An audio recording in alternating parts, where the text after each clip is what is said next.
Bismillahirrahmanirrahim. Assalamualaikum warahmatullahi wabarakatuh. Hmm, Oke, anak-anak bagaimana kabarnya? Alhamdulillah baik. Oke. Jadi sebelum kita memulai pelajaran kita pada hari ini, marilah kita berdoa menurut agama dan keyakinan kita masing-masing. Berdoa dipimpin oleh Pak Guru. Berdoa mulai. Bismillah.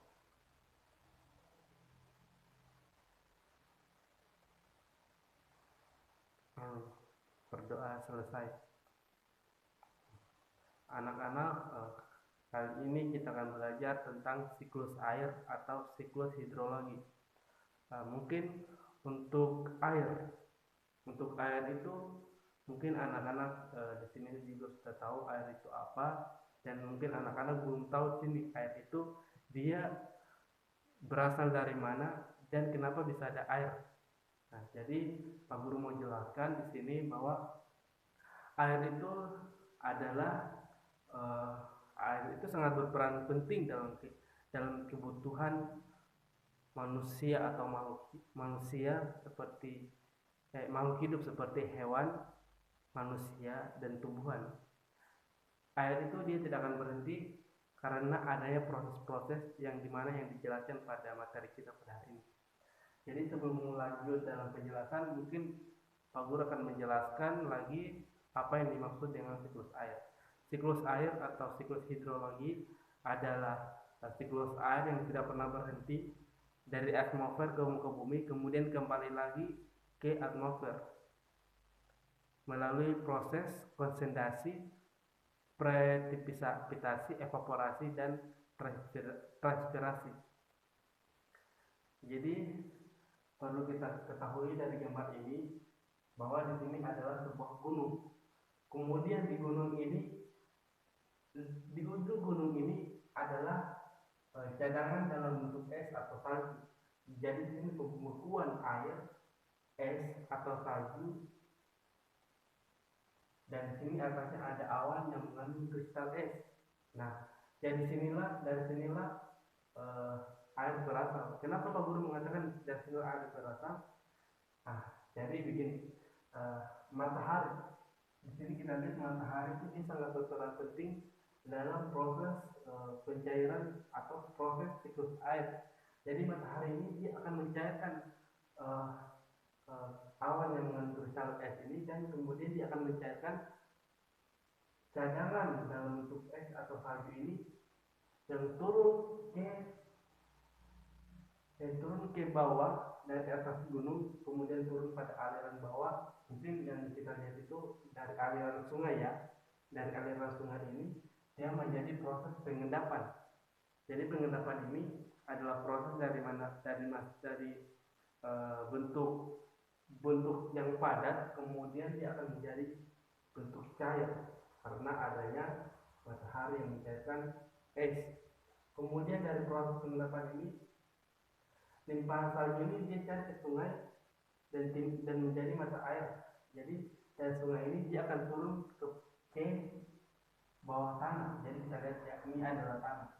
Nah, disinilah tanah. Kemudian di bawah tanah ini ada air yang disebutkan dengan cadangan air tanah.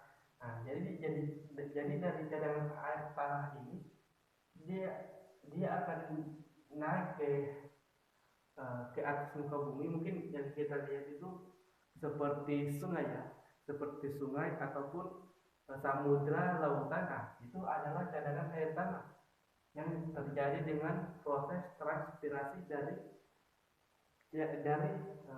tanah, kemudian akan naik dari permukaan bawah tanah, kemudian akan naik ke atas tanah. Jadi dari cadangan air laut ini atau aliran sungai atau lautan ini, dia akan naik lagi ke atas atmosfer. Jadi dia akan berputar terus dari atas, kemudian turun di bawah bumi lagi, kemudian naik lagi ke atas atmosfer. Nah, jadi dari laut ini atau sungai ini dia akan naik ke cadangan atmosfer ini yang dinamakan dengan proses kondensasi. Jadi kondensasi ini adalah proses penguapan dari siklus air, yang dimana ini dia akan menaikkan air ini dari proses penguapan akan naik ke atmosfer. Kemudian dari atmosfer ini dia membentuk sebuah awan. Nah, dari awan itulah yang akan membuat cadangan air yang ada di atmosfer.